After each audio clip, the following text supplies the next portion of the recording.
Hello, guys. My name is Jose Guevara. Welcome to episode 3 of The Sons of God and the Divine Drama, exploring Genesis 6. So, because this is the last episode that we have of the podcast, we're going to be wrapping up, we're going to be summarizing, and we're going to be making some questions that we might have and just clearing up what we have talked about so far. So, we live with a clear mind and we don't have any doubts and you question your faith and your salvation. So today I'm with two of my friends here. They are co-hosting this show. His name is Benjamin, Hey guys, what up? and then we got Gavin. Hey, what up, what up, what up? So yeah, I'm gonna turn the spotlight to Ben, and he's gonna summarize what the 2 episodes has been. And yeah, Ben, can you share a little bit? Yes. So before we dive into some practical applications, just for a quick summary, we've talked about how in Genesis, very briefly, unfortunately, how the sons of God appear to be angelic beings, and that supposedly. And that when going through the book of Enoch and the book of Jubilees and a little bit of Deuteronomy and the Psalms, we see that God rules with his divine counsel, orders the world, but something went bad. They decide to have sex with women. Went through. And they teach them, all these terrible things, and there's just corruption everywhere. Yeah. No said. Do you have do you have anything to add? No Gavin? said, bro. I know. But yeah, I think I have so many questions about what we have talked so far, and I know Gavin was bringing some theories and That's me, man. Some theory. Yeah, how does this look like for us modern people? Like, why does it matter? yeah, why does it matter? Oh, you're asking me. Okay, my bad. I think it matters because I know I kind of said this towards the end of the last episode. It's important to know your history. Yeah. We say we believe in Jesus Christ. We say all these things, but do we know Yes. history? We believe in spiritual beings, but how much do we think spiritual beings are? Because once again, we have a hard time understanding things we don't understand, right? And so a lot of times when we come to supernatural things, especially some of us out there who have never experienced spiritual warfare, Yeah. we have no idea about anything. And so a lot of times what we do is dismiss it, or we listen to a Bible thumping Baptist who has a clear answer for it. It's like we listen to a specific person on a podcast like we're doing right now, and we think that's all we need to listen to. But we have to critically think, and critically thinking just means you have to do your work, man. You have to really hit home on, okay, is what they're saying accurate? Is what they're saying true? And yes, that's because we're in a very scientific method culture nowadays, but it's also important that we apply some of those techniques, but not strictly leave it to those techniques. Yeah, it can't tell us. It won't be able to tell us the story. Right. And so we incorporate this and the story. Yeah. Because there's a lot of elements we can use scientifically as we read through the story, but not taking everything to be scientific. Yeah. So I know all that to say I'm a talker. I'm sorry, guys. I think it's important that we constantly are learning, because once we stop learning and say we know everything, that's when we fall into pride. That's when we fall short of actually knowing who God is on a deeper level, because you can always grow deeper. Yeah. You can always keep falling. The more we knock, the more we pursue God with all of our hearts, he will come to us. He will eat with us, it says. He will open the door and have dinner with us. That's kind of paraphrasing, but that's what it says. Yeah. That's what his word says. So I think it's important, man. You have to know your history, and it's not simply just this is what the Bible specifically says. This is yes, the Bible is so important for the Christian, but we also have to hear from the eyewitnesses that were not recorded in Scripture alone. You have people like the early church fathers who we don't hear about in Scripture per se, but there's books on them. Yeah. And they were actually, some of them came from the apostles. So it's all these things we have to constantly incorporate. And then we go back in Scripture and we have a new set of eyes. You have Christians out there who say, oh my gosh, I reread this certain passage, I reread this certain book in the Bible, and it just gave me a whole new light. And that's kind of the idea. We want to constantly keep going and keep searching and keep finding, because Jesus will meet us there. Yeah. So that's kind of, I know all that to say, yeah, just know your history, man. I agree, man. Like I can speak for myself too, and I can say that I have skipped over the Old Testament a lot of times, Yeah. and I just go straight to the New Testament and like focus on just the gospel.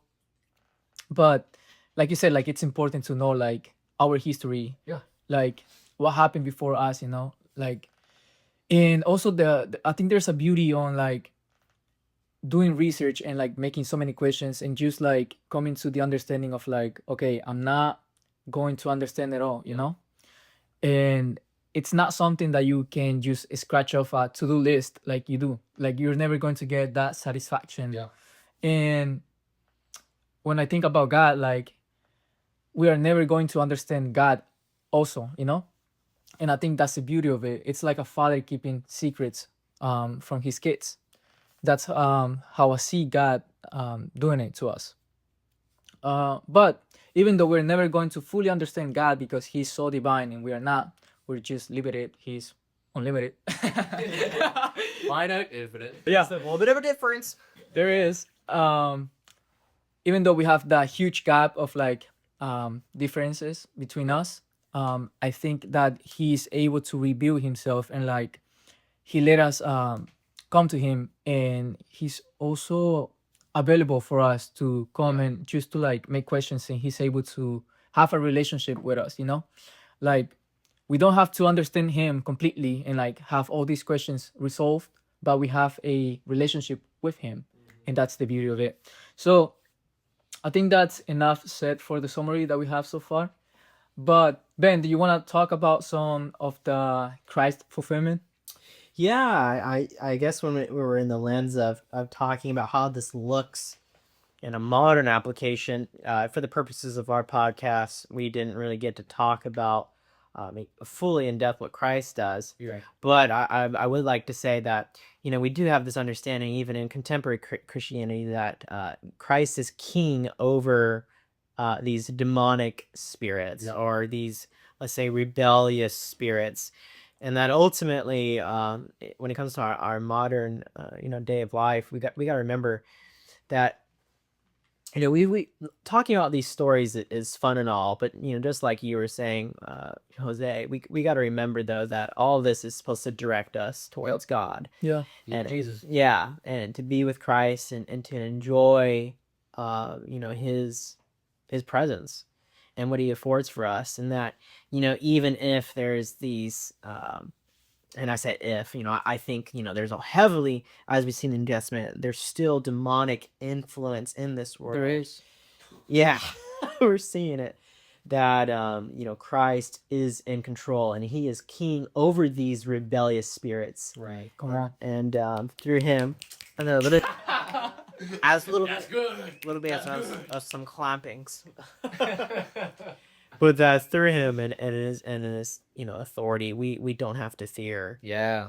these works. And so, you know, we can observe these patterns. We can see how, you know, like, wow, it seems like our culture is being led away and they're all doing it at the same time. It seems like a spirit is, you A know, little fishy here. yeah, it's kind of invigorated. Yeah, you know, happening all over the Western culture exactly at the same time. Weird, very strange. But that, you know, Ghostbuster thing going on. yeah, but Christ is king, and he's the gods of the gods, Yeah. God of gods, you know, the creator of those gods. So of course he's king. And so I think it's good to, you know, especially with all this new age that's happening. I'll say this lastly, and I started rambling. That's going to a rabbit hole over here. You know, it's funny, we were Alice in the Wonderland. going down. But, you know, in our culture, we kind of were like aspiritual, but now a lot of people are becoming like new age, and they're like reopening their Divination. the possibility of these other powers. And so I think it's really important that we remember that true power and true spirituality is found not in those weird vibrations, but in The stones. Yeah, they say some weird, strange stuff. The stones are speaking. Anyhow, sorry guys. My chakras. Yeah. You want to know what my My star aura. Pisces, okay? yeah, whatever it is. But yeah, not trying to make fun of those people. You know, I guess that is kind of cool in a way. Sometimes, maybe not. Don't do it. Okay. Well, Elijah did it though. He was making fun of the false prophet. You know, good Oh, point. he did. Good point. That's what's up, Jose. You need to make fun of calling him out. We're calling him out just in a jokingly manner. Yeah, that's it's just don't do that. That's weird. Anywho, It's weird. yeah. I think honestly, to wrap it up, Jose said something profound, and it was the fact that a father with his children, yes, he may keep secrets, but it's to their benefit. Hmm. The father won't tell a new you cannot communicate with a newborn baby the complexities of life because they won't understand. They'll get overwhelmed. Yeah. It's simply because they don't understand. You know, as a father myself, it's like I can't talk to a 6-month-old and be like, okay, I need you to do this and then go through here and then this is why, because she's never like, but the patience he has, and you said relationship, like we have a relationship, so the attributes he does reveal to us strengthens the faith and trust we have in him in the things we don't understand. And I think that's enough said, bro. That's literally enough said right there. Yeah. Something that came to my mind also was that, man, we are just like spiritual beings, you know, and we're seeking to do spiritual things. Right. And if we don't do it like the right way, like with God, our God, Yeah. we're gonna be loose and like end up like people like trying different things now in the new age. Yeah. Yeah. Trying to find the truth, but through the wrong Yes. outlets. Being led away by those false spirits. Yeah. And yeah, there's a dark side of like spirituality that you can end if you don't like seek your creator, which is God. And I feel like that's why we have to read the Bible and have a personal relationship with Christ as well. But it's crazy that we are, you know, human beings. We are physical bodies, we're minds, and we have emotions and everything, but we are also spirits. Yes. Like we go to bed, we go to sleep, but our spirit is awakened all the time. And yeah, But So pretty. Look at you. I know. Okay, And then That's a spiritual heat in this thing. but and what Ben said that Christ is you know, the overall ruler and we shouldn't fear anything. Yeah. I think that even when we go to bed and we're not conscious of like what's going around our selves, Yeah. I believe that God is there watching over us and taking care of us, you know, like defeating any spirit that is trying to come and do evil to us. So yeah, you guys have any questions? I think that was a good place to leave it. How about you, Gavin? I'm gonna say something. No, I think Jose, because I love that this last episode. It's yes, we know that the context for the people listening to this are probably, assumingly, under the same religion belief as we are, right? However, the depth of each person's faith can, you know, fluctuate. So some maybe even new believers. And so I guess my question for you, Jose, would be like, for those new believers, and I know I kind of prefaced this earlier, where it's like, say you never had any encounters with spiritual, say you want to know the truth, you want to grow with God, but you don't know which God is God, you know?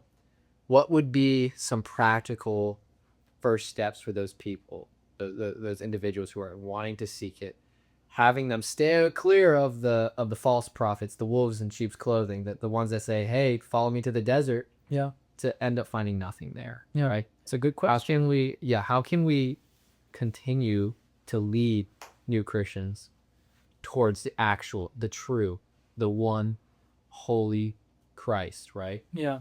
Obviously triune, but you know, I don't want to. Yeah, I don't want to like make this question. Yes, huge, but that is a good question. I would say, just for us as Christians, just sharing the gospel and sharing who Jesus is, to be honest, and just letting people have a personal relationship with Him, with Jesus. There's so many people in this world who has like an emptiness, and sometimes it's like they're not happy or they're lacking finances, and they're trying to, you know, get everything up so they can be happy. Yeah. I think that people are looking for that. They're looking for happiness, and it's not always like that, you know. You cannot find happiness just easily. You have many people in depression having anxiety, this and that, and there's an emptiness in their hearts and in their minds, and cannot just be fulfilled like with medications or like therapy. So I think for us, it's just sharing Christ and then just letting them have a personal relationship with Him. Once they come and have a personal relationship with Christ, I believe that Christ is going to fill them up, and it's going to fill those empty spots in their lives. yeah, And they're going to be able to, you know, not just look everywhere in a desperation to like seek what's missing, you know. Right. I feel like God is that missing piece for our lives. And I don't know if you guys can also share about this, but especially on my life, I can say that when I have come to Christ, everything has changed. Yeah. Yeah. I am filled with joy, filled with peace, and I can say that I'm not the person who I was like years ago. You know, I'm a new creature, I'm a new creation, and I think it's just that, man, having a personal relationship with Him, and including prayer, reading of Scripture, being in community, going to church, and what else? I think that pretty much I think that's pretty much it. being involved. Yeah. Perfect. Sweet. That's all I got, guys. All right, guys. This is it. This is the final episode of our podcast show that we had. This is Jose saying goodbye, and now See you guys. Hasta luego. Ben and Gabby. See you guys.